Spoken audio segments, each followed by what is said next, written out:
Você sabia que um único momento de coragem pode mudar o destino de centenas de pessoas? Em 1857, em uma fazenda brasileira, um pai teve que fazer a escolha mais dolorosa de sua vida: escolher entre seu único filho e fazer o que era certo. O que ele fez a seguir chocou toda a região. Essa é uma história real de redenção, sacrifício e transformação que vai te emocionar do primeiro ao último segundo. Mas antes de começar, me conta aqui nos comentários, de que cidade você está assistindo esse vídeo. Eu adoro saber de onde vocês são. E se você ainda não é inscrito no canal, clica ali no botão de inscrever-se e ativa o sininho das notificações para não perder nenhuma história incrível como essa. Beleza? Então vamos lá. Vamos conhecer o Coronel Sebastião e o dia que mudou tudo na Fazenda Santa Cruz. O Coronel Sebastião Almeida acordou naquela manhã de 1857 com um pressentimento que lhe apertava o peito. Aos 52 anos, ele comandava a Fazenda Santa Cruz com uma reputação que destoava completamente dos outros senhores da região. Enquanto seus vizinhos tratavam os escravizados com brutalidade, Sebastião garantia alimentação adequada, permitia que famílias permanecessem juntas e proibia castigos físicos severos. Muitos o consideravam fraco, mas os olhos dos trabalhadores que cultivavam suas terras contavam outra história. Havia ali um respeito nascido não do medo, mas de algo mais raro naqueles tempos sombrios. Seu filho, Eduardo, de 23 anos, sempre fora o orgulho do coronel. Educado nas melhores escolas do Rio de Janeiro, o rapaz retornará à fazenda há 2 anos com diplomas e promessas de modernizar a propriedade. Sebastião via no filho o futuro da fazenda, alguém que continuaria seu legado de tratamento mais humano. O que o coronel não sabia era que Eduardo cultivava um ódio silencioso por tudo que o pai representava. Para o jovem, a bondade do pai era fraqueza, e os escravizados não passavam de propriedades que deveriam ser exploradas sem escrúpulos. Naquela manhã específica, enquanto Sebastião inspecionava os cafezais distantes, Eduardo observava de sua varanda uma jovem escrava chamada Luísa. Ela tinha 19 anos, olhos profundos que guardavam tristeza e força em igual medida, e trabalhava na casa grande desde criança. Eduardo a seguia com o olhar há semanas, esperando o momento certo. Seu pai sempre estava por perto, sempre vigilante, sempre protegendo aqueles que Eduardo considerava sua propriedade por direito de herança. Mas hoje seria diferente. Hoje seu pai estaria longe por horas. O sol já estava alto quando Eduardo desceu as escadas com passos calculados. Luísa varria o corredor próximo à biblioteca, concentrada em seu trabalho, alheia ao perigo que se aproximava. Eduardo parou ao seu lado, e quando ela ergueu os olhos, viu algo no olhar dele que fez seu sangue gelar. Não era a indiferença a que estava acostumada, nem mesmo a arrogância comum dos senhores. Era algo mais obscuro, mais perigoso. Você vai vir comigo, disse Eduardo, sua voz baixa e carregada de ameaça velada. Agora. Luísa tentou recuar, mas Eduardo agarrou seu braço com força. Meu pai não está aqui, ele sussurrou, aproximando seu rosto do dela. E você vai fazer exatamente o que eu quiser. Sou o filho do coronel, o futuro dono desta fazenda. Sua vida está nas minhas mãos. O terror nos olhos de Luísa alimentava algo sombrio dentro dele. Ele a arrastou pelos corredores, ignorando seus protestos abafados, em direção aos fundos da propriedade. Ninguém ousaria interferir. Ninguém questionaria o filho do patrão. Ou assim Eduardo acreditava. O que ele não sabia era que existem limites que, uma vez cruzados, desmoronam até os alicerces mais sólidos das famílias. O caminho até o silo de grãos parecia interminável para Luísa. Cada passo a afastava da segurança relativa da casa grande, cada metro a empurrava para um abismo de horror. Eduardo mantinha o aperto firme em seu braço, deixando marcas que ela sabia que durariam dias. Ela pensou em gritar, mas quem viria? Os outros escravizados tinham famílias para proteger, e desafiar o filho do coronel poderia significar punições coletivas. Seu coração martelava no peito enquanto lágrimas silenciosas desciam por seu rosto. Por favor, Sr. Eduardo, ela implorou, sua voz quebrando. Seu pai confia no Senhor. Ele confia em todos nós. Por favor, não faça isso. Eduardo riu, um som sem alegria que ecoou pelo pátio vazio. Meu pai é um tolo sentimental que não entende como o mundo funciona. Ele trata vocês como se fossem gente, mas eu sei a verdade. Vocês são propriedade, nada mais. E propriedade existe para servir seu dono. As palavras caíam como chicotadas, revelando a verdadeira natureza que Eduardo escondera tão cuidadosamente por anos. Eles chegaram ao silo, uma construção de madeira isolada onde os grãos da colheita eram armazenados antes de serem vendidos. Eduardo empurrou Luísa para dentro, e a escuridão do interior parecia engolir toda esperança. Apenas feixes fracos de luz atravessavam as frestas entre as tábuas. O cheiro de milho e terra misturava-se com o suor do medo. Eduardo fechou a porta pesada atrás deles, trancando-os em um mundo onde as regras da Casagrande não alcançavam, ou assim ele pensava. Agora, Eduardo começou, aproximando-se com olhos que brilhavam com uma crueldade alimentada por anos de ressentimento disfarçado, você vai entender seu verdadeiro lugar nesta fazenda. Luísa recuou até encostar na parede áspera, suas mãos buscando desesperadamente algo, qualquer coisa que pudesse usar para se defender. Mas não havia nada além de sacos de grãos e ferramentas agrícolas fora de alcance. Eduardo continuou avançando, saboreando cada segundo de poder absoluto que sentia ter sobre aquela vida. O que nenhum dos dois sabia era que o coronel Sebastião havia retornado mais cedo. Uma intuição inexplicável, aquele mesmo pressentimento que o acordara pela manhã, fizeram interromper a inspeção e voltar galopando para a sede da fazenda. Ao chegar, percebeu a ausência de Luísa em seus afazeres habituais e a ausência simultânea de Eduardo. Marta, uma das cozinheiras mais antigas, com lágrimas nos olhos e voz trêmula, apontou na direção do silo. O senhor moço levou a menina para lá, coronel.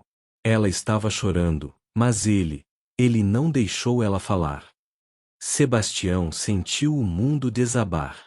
Todas as suspeitas que enterrara, todos os pequenos sinais que escolhera ignorar ao longo dos anos, convergiram naquele momento terrível de clareza. Seu filho, seu herdeiro, a continuação de seu nome e legado, estava prestes a cometer um ato que destruiria não apenas uma vida inocente, mas a própria alma daquela família. Sem hesitar, Sebastião correu em direção ao silo, seu coração batendo não apenas pelo esforço físico, mas pelo peso esmagador do que estava prestes a descobrir sobre o homem que criará. Sebastião irrompeu pela porta do silo com a força de uma tempestade. A luz do exterior invadiu o espaço escuro, revelando uma cena que se gravaria para sempre em sua memória como uma ferida que jamais cicatrizaria completamente.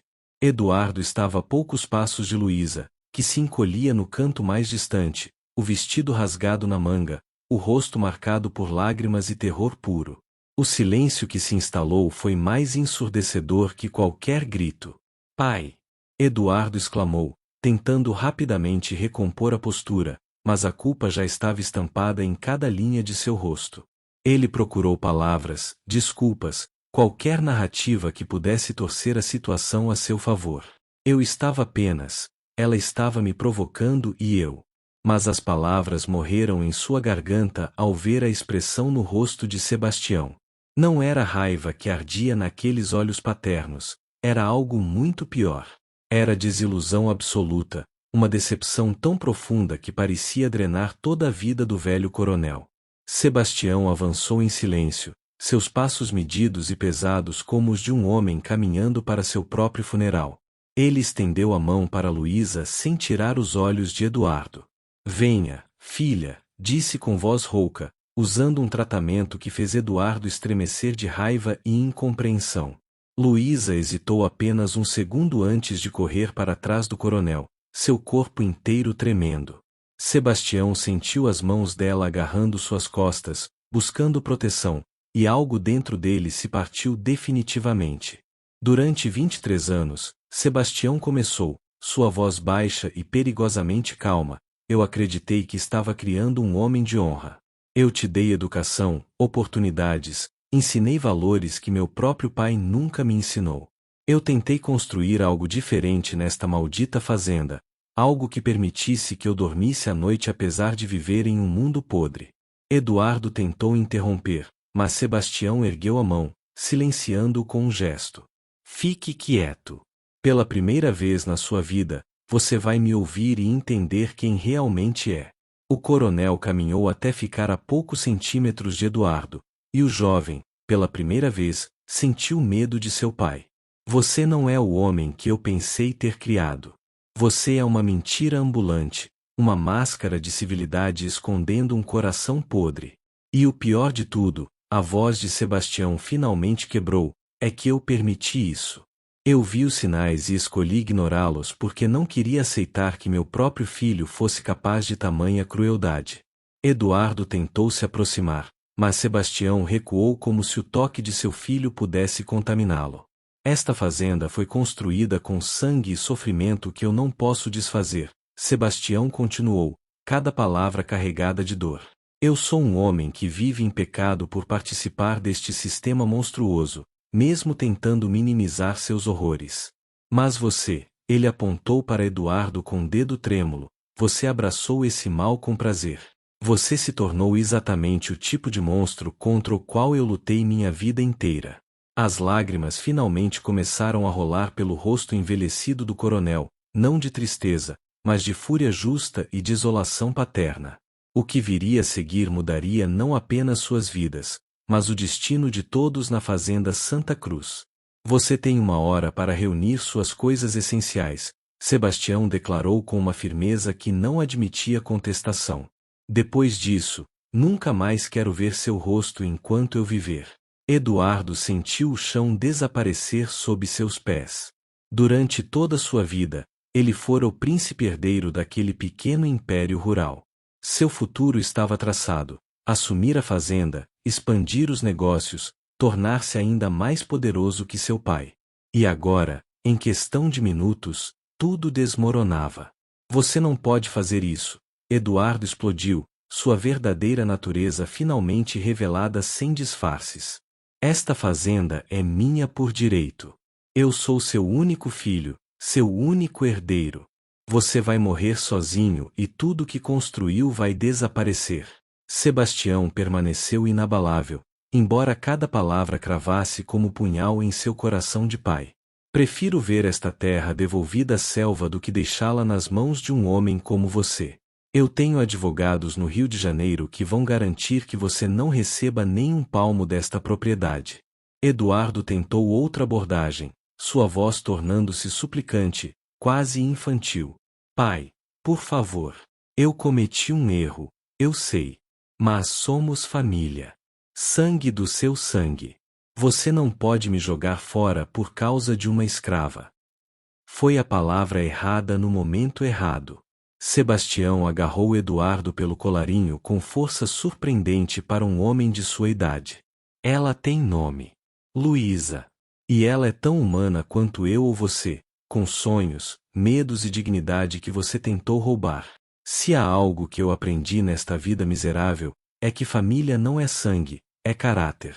E você não tem nenhum.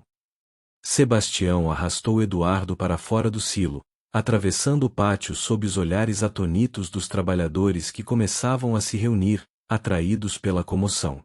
Luísa seguiu atrás, ainda tremendo mas curiosamente mais firme agora, como se a intervenção do coronel tivesse restaurado algo dentro dela que quase fora destruído.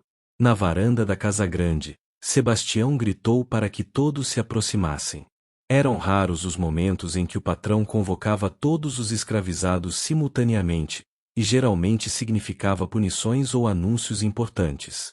Todos vocês merecem saber a verdade, Sebastião anunciou, sua voz ecoando pelo silêncio tenso.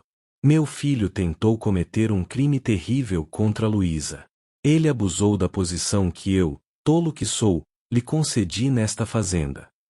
Um murmúrio chocado percorreu a multidão. Eduardo, ao lado do pai, sentia todas aquelas dezenas de olhos sobre ele, julgando-o, condenando-o por este motivo. Eduardo está banido desta propriedade e deserdado. Ele não é mais meu filho, não é mais herdeiro de nada que tenho. Eduardo tentou uma última vez, ajoelhando-se diante do pai sem se importar com a humilhação pública. Pai, não faça isso. Eu vou mudar, eu prometo. Só me dê uma chance. Mas Sebastião já não o via mais como filho. Via um estranho, um predador que ele inadvertidamente alimentara e protegera por anos.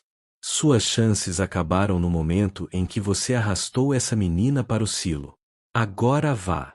E reze para que nossos caminhos nunca se cruzem novamente, porque da próxima vez eu não serei tão misericordioso. Sob o olhar de todos, Eduardo levantou-se, sua máscara de civilidade finalmente abandonada. O ódio em seus olhos varreu cada rosto presente, gravando inimigos onde antes via propriedades. Ele entrou na casa, recolheu algumas roupas e dinheiro, e 1 hora depois estava a caminho da estrada em um cavalo, sem olhar para trás. Ninguém sabia que aquele momento marcaria não apenas o fim de uma relação pai e filho, mas o início de uma transformação que ecoaria por décadas na história da região. Nos dias que seguiram ao exílio de Eduardo, a fazenda Santa Cruz mergulhou em um silêncio introspectivo. Sebastião trancou-se em seu escritório por 2 dias inteiros, saindo apenas para garantir que Luísa estivesse sendo cuidada. A jovem fora acolhida pela comunidade de escravizados com uma solidariedade silenciosa. Todos conheciam o perigo que ela enfrentará, pois era um perigo que pairava sobre todos, especialmente sobre as mulheres. Marta, a cozinheira, não a deixou sozinha um único minuto, e lentamente Luísa começou a recobrar algo de sua força anterior. Quando Sebastião finalmente emergiu de seu retiro autoimposto, era um homem transformado. A dor de perder seu filho não desaparecera, provavelmente nunca desapareceria, mas fora substituída por uma determinação férrea. Ele convocou uma reunião com todos os trabalhadores da fazenda em uma tarde de domingo, algo sem precedentes. Sob a sombra de uma enorme jabuticabeira centenária, mais de 100 pessoas se reuniram, incertas sobre o que esperá-las. Eu vivi 52 anos neste mundo cruel, Sebastião começou, sua voz carregando o peso de cada um desses anos, e por muito tempo me enganei pensando que fazer menos mal do que meus vizinhos era suficiente. Mas o que aconteceu com Luísa me mostrou uma verdade que eu me recusava a ver. Não importa quão bem eu trate vocês, enquanto este sistema existir, vocês nunca estarão seguros. Meu próprio filho, criado sob meus valores, ainda via vocês como coisas a serem usadas. Um silêncio pesado instalou-se. Onde o coronel queria chegar? Eu não posso sozinho destruir a escravidão no Brasil, ele continuou, lágrimas não disfarçadas rolando por seu rosto envelhecido. Eu não tenho esse poder. Mas posso mudar o que acontece dentro dos limites desta propriedade. Ele puxou documentos de dentro do casaco. Estas são cartas de alforria. 50 delas. Para 50 pessoas que vivem aqui há mais tempo. Vocês são livres. A partir de hoje. O choque foi absoluto.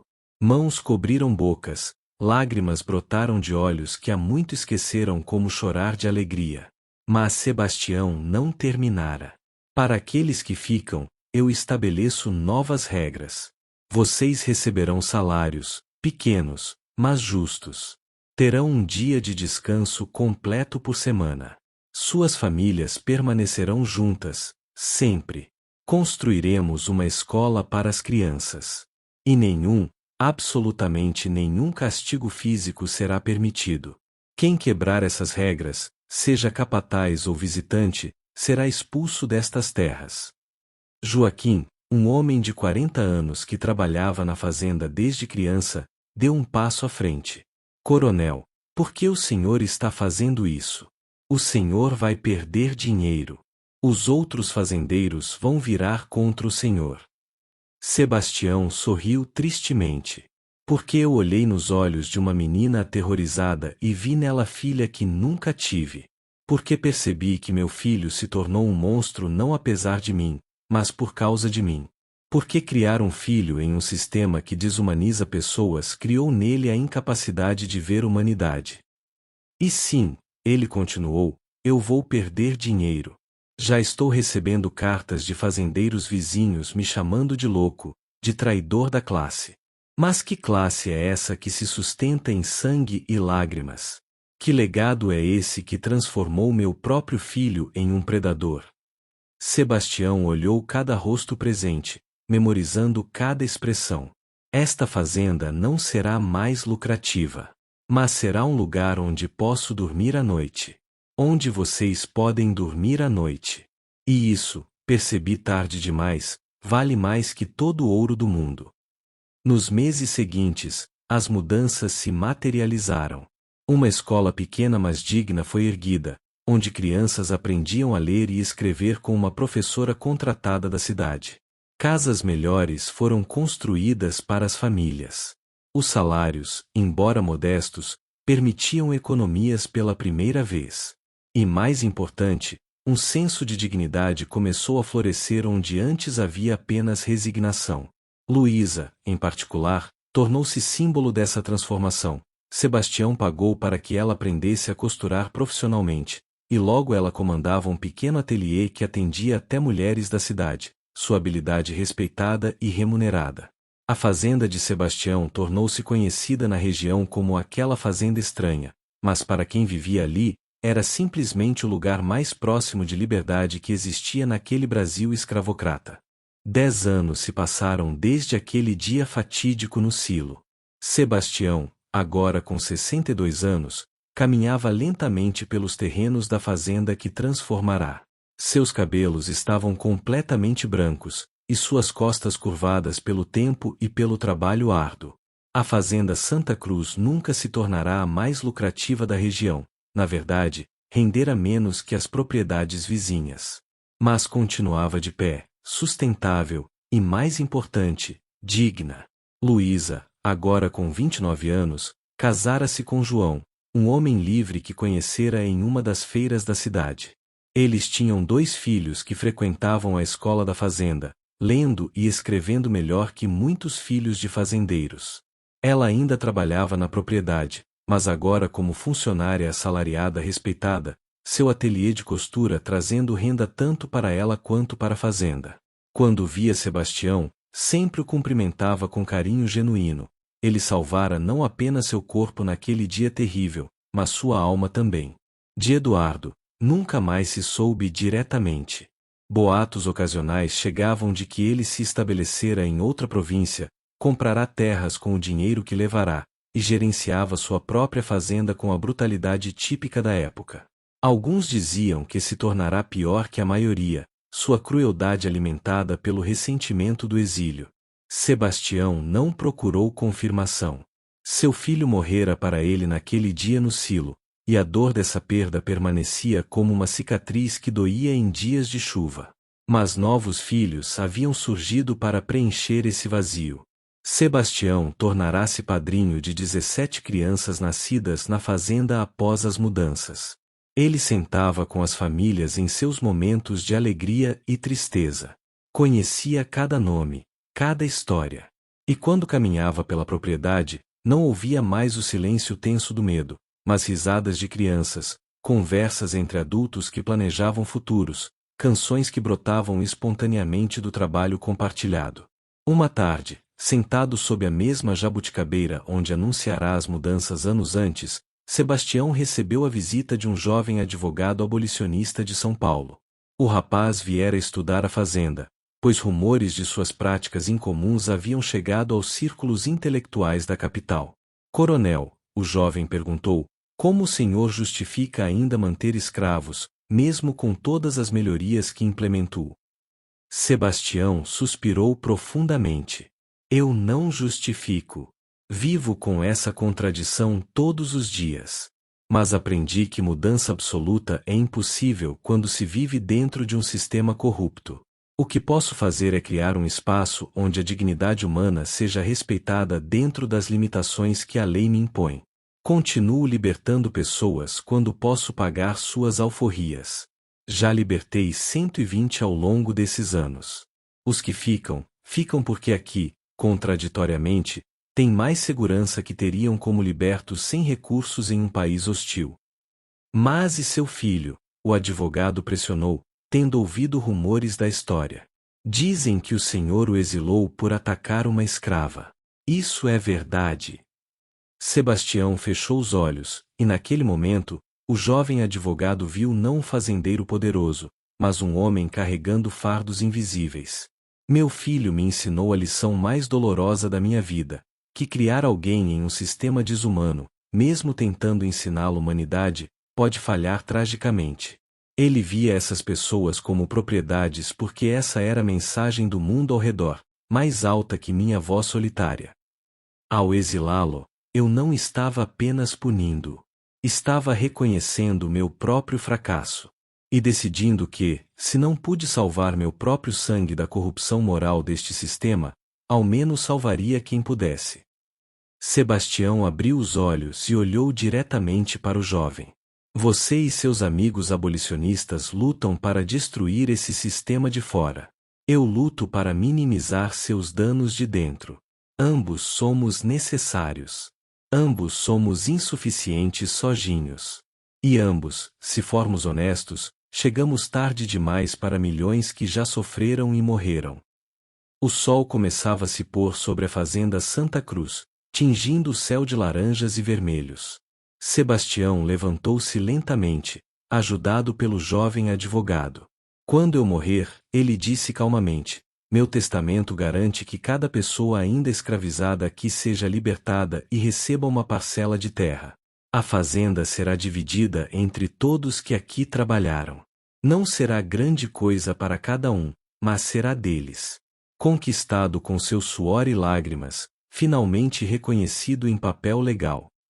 E seu filho? Ele não tentará contestar? O advogado perguntou. Sebastião sorriu um sorriso triste e sábio. Que tente. Meus advogados têm instruções claras, e o documento está registrado em cartório com testemunhas. Além disso, se ele aparecer aqui após minha morte, encontrará não propriedades aterrorizadas, mas pessoas prontas para defender o que é seu.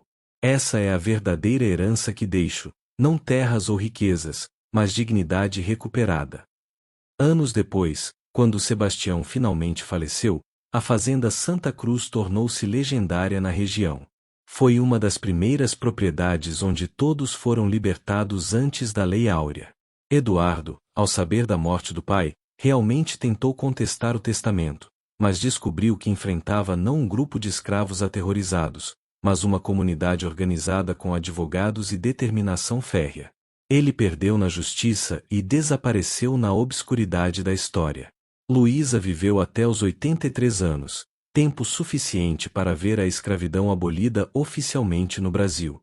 Quando contava histórias para seus netos e bisnetos, sempre incluía aquele dia terrível no silo e como um homem escolhera a honra sobre sangue.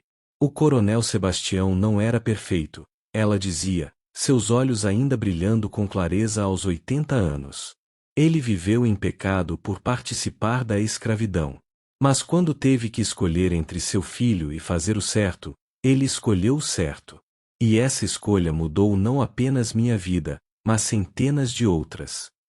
A antiga fazenda Santa Cruz eventualmente se fragmentou em pequenas propriedades, cada uma pertencente aos descendentes daqueles que ali trabalharam. E se você visitar aquela região hoje, ainda encontrará pessoas que carregam o sobrenome Almeida, não por serem descendentes de Sebastião, mas porque, após serem libertados, escolheram adotar o nome do homem que lhes devolveu algo que nunca deveria ter sido tirado, sua humanidade. É uma história imperfeita de redenção imperfeita em um tempo imperfeito. Mas, como Sebastião aprendeu tarde na vida, às vezes a imperfeição honesta vale mais que a maldade perfeita. E essa lição, transmitida através de gerações, permanece como um pequeno farol de luz em um dos capítulos mais sombrios da história brasileira.